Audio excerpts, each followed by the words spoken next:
সন্তানের কাছে বাবা মার হক একটি মহান দায়িত্ব। এই হকের গুরুত্ব এত বেশি যে আল্লাহ তাআলা তার নিজের হকের সঙ্গে মা বাবার হককে মিলিত করেছেন। বাবা মার সঙ্গে ইহসান তথা ন্যায়সঙ্গত আচরণ ও আনুগত্য করা জরুরি, আর এর মাধ্যমেই জান্নাতের নিশ্চয়তা পাবে মুমিন। কেননা সন্তানের প্রধান দায়িত্বই হলো বাবা মার আনুগত্য করা, তাদের প্রতি ভালো ব্যবহার করার মাধ্যমে জাহান্নাম থেকে মুক্তির প্রচেষ্টা করা। কারণ বাবা মার প্রতি অবাধ্যতাই হবে জাহান্নামে যাওয়ার অন্যতম কারণ। আল্লাহ তাআলা বলেন, তোমার রব নির্দেশ দিয়েছেন তোমরা তাকে ছাড়া অন্য কারো ইবাদত করবে না এবং মা বাবার সঙ্গে উত্তম ব্যবহার করবে। সূরা বনী ইসরাইল। আল্লাহর কঠোর আদেশ হচ্ছে, আমি মানুষকে মা বাবার সঙ্গে সৎ ব্যবহার করার নির্দেশ দিয়েছি। সূরা নিসা। অর্থাৎ এই পৃথিবীতে সবচেয়ে বেশি ভালো ব্যবহার করতে হবে বাবা মার সাথে।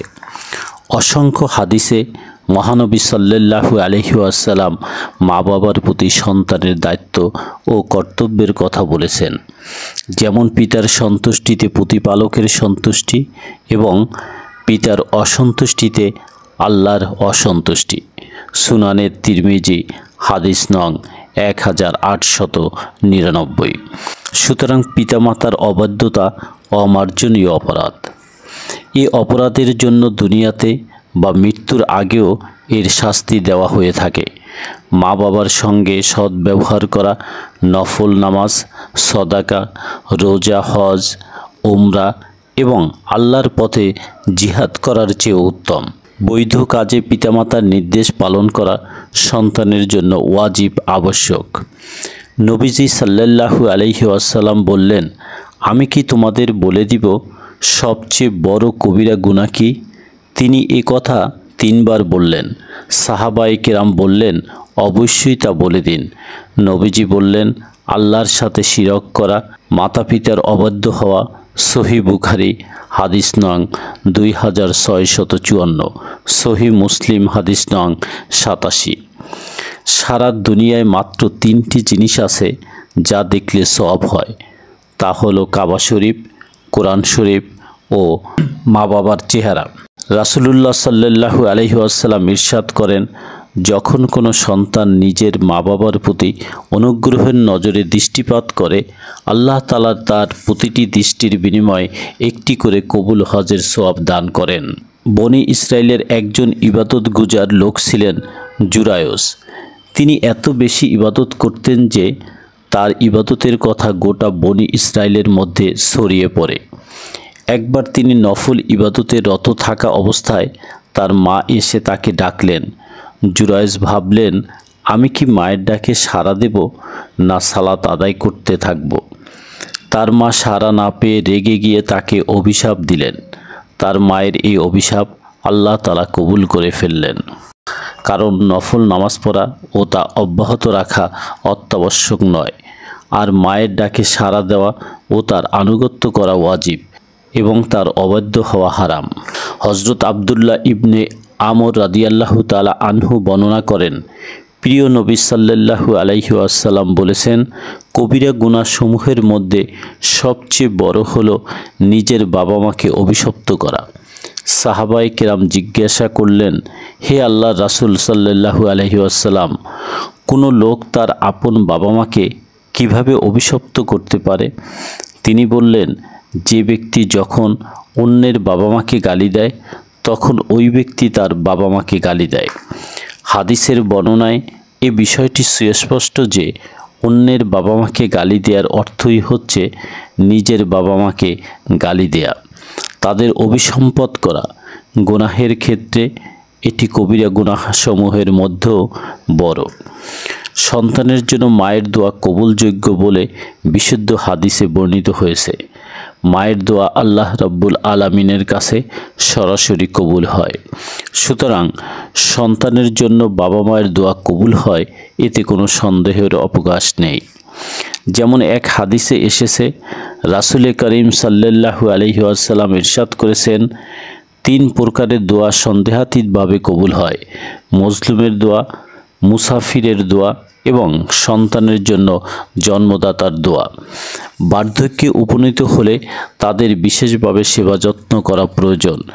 আল্লাহ তাআলা কোরআন মাজিদে বলেন, তোমার রব এই ফয়সালা দিয়েছেন যে আল্লাহ ছাড়া কারো ইবাদত করবে না এবং মা বাবার সঙ্গে সৎ ব্যবহার করবে। তাদের কোনো একজন বা উভয়ে যদি বার্ধক্যে উপনীত হয় তবে বিরক্তিতে তাদের শব্দটিও বলবে না এবং তাদের ধমক দেবে না, বরং তাদের সঙ্গে স্নেহসিক্ত কথা বলো। তাদের জন্য দয়াদ্রতা ও বিনয়ে হাত বাড়িয়ে দাও আর বলো, হে আমার প্রতিপালক, আপনি তাদের প্রতি দয়া করুন, যেভাবে শৈশবে তারা আমাকে প্রতিপালন করেছেন। সূরা বনী ইসরাইল আয়াত নং 24। তাই মা বাবার অসুখ বিসুখ হলে যত্ন সহকারে সেবা শুশ্রূষা করা প্রয়োজন। মা বাবা যাতে সুখ শান্তিতে জীবনযাপন করতে পারেন, সন্তানের সেদিকে সুদৃষ্টি রাখতে হবে। আল্লাহ বলেন, হে নবী বলুন, তোমরা যে সম্পদ ব্যয় করো তা তোমাদের মা বাবার ও নিকটাত্মীয়দের জন্য ব্যয় করবে। সূরা বাকারা আয়াত 215। তাই পিতামাতার সর্বাধিক খেদমত তথা সেবা করতে হবে। মা বাবার খেদমত না করা সন্তানদের প্রতি রাসূলুল্লাহ সাল্লাল্লাহু আলাইহি ওয়াসাল্লাম অভিসম্পদ করেছেন। হাদিস শরীফে এসেছে, একতা জুমার দিনে রাসূলুল্লাহ সাল্লাল্লাহু আলাইহি ওয়াসাল্লাম মিম্বারের প্রথম ধাপে পা রেখে বললেন, আমিন। অতঃপর দ্বিতীয় ধাপে পা রাখলেন, বললেন, আমিন। তারপর তৃতীয় ধাপে পা রাখলেন এবং বললেন, আমিন। এরপর খুতবা দিলেন ও নামাজ আদায় করলেন। নামাজ শেষে সাহাবায়ে কিরাম প্রশ্ন করলেন, হে আল্লাহর রাসূল সাল্লাল্লাহু আলাইহি ওয়াসাল্লাম, আজ যা দেখলাম তা ইতিপূর্বে কখনো দেখিনি। এটা কি কোনো নতুন নিয়ম নাকি? নবী করিম সাল্লাল্লাহু আলাইহি ওয়াসাল্লাম বললেন, না, এটা নতুন কোনো নিয়ম নয়, বরং আমি মিম্বারে উঠার সময় হযরত জিবরাইল আলাইহিস সালাম এলেন। আমি যখন মিম্বারের প্রথম ধাপে পা রাখি তখন তিনি বললেন, আল্লাহ তাআলা বলেছেন, যারা মা বাবা উভয়কে বা একজনকে বার্ধক্য অবস্থায় পেয়েও তাদের খেদমতের মাধ্যমে জান্নাত অর্জন করতে পারল না, তারা ধ্বংস হোক। তখন আমি সম্মতি জানিয়ে বললাম, আমিন, তাই হোক। যখন দ্বিতীয় ধাপে পা রাখি তখন তিনি বললেন, আল্লাহ তাআলা বলেছেন, যারা রমজান পেল কিন্তু ইবাদতের মাধ্যমে তাদের গুনাহ মাফ করতে পারল না, তারা ধ্বংস হোক। তখন আমি বললাম, আমিন। আমি যখন মিম্বারের তৃতীয় ধাপে পা রাখি তখন তিনি বললেন, আল্লাহ তাআলা বলেছেন, যারা আপনার পবিত্র নাম মোবারক শুনল কিন্তু দুরূদ শরীফ পাঠ করল না, তারা ধ্বংস হোক। তখন আমি সম্মতি জানিয়ে বললাম, আমিন। মুসলিম শরীফ। জনৈক ব্যক্তি নবীজি সাল্লাল্লাহু আলাইহি ওয়াসাল্লামের নিকট এসে বলল, আমি জিহাদে অংশগ্রহণ করতে চাই, কিন্তু আমার সেই সামর্থ্য ও সক্ষমতা নেই। নবীজি প্রশ্ন করলেন, তোমার মাতা পিতার কেউ কি জীবিত আছেন? লোকটি বলল, আমার মা জীবিত। প্রত্যুত্তরে নবীজি বললেন, তাহলে মায়ের সেবা করে আল্লাহর নিকট জিহাদে যেতে না পারার অপারগতা বা ওজর পেশ করো। এভাবে যদি করতে পারো এবং তোমার মা সন্তুষ্ট থাকেন তবে তুমি হজ, ওমরা এবং জিহাদের সওয়াব পেয়ে যাবে। সুতরাং আল্লাহকে ভয় করো এবং মায়ের সেবা করো। হযরত ইবনে আব্বাস রাদিয়াল্লাহু তাআলা আনহু থেকে বর্ণিত, তিনি বলেন, রাসূল সাল্লাল্লাহু আলাইহি ওয়াসাল্লাম ইরশাদ করেছেন, যখন কোনো পিতামাতার বাধ্য সন্তান নিজের পিতামাতার প্রতি অনুগ্রহের দৃষ্টিতে দেখে, আল্লাহ তাআলা তার প্রতিটি দৃষ্টির বদৌলতে তার জন্য একটি কবুল হজের সওয়াব দান করেন।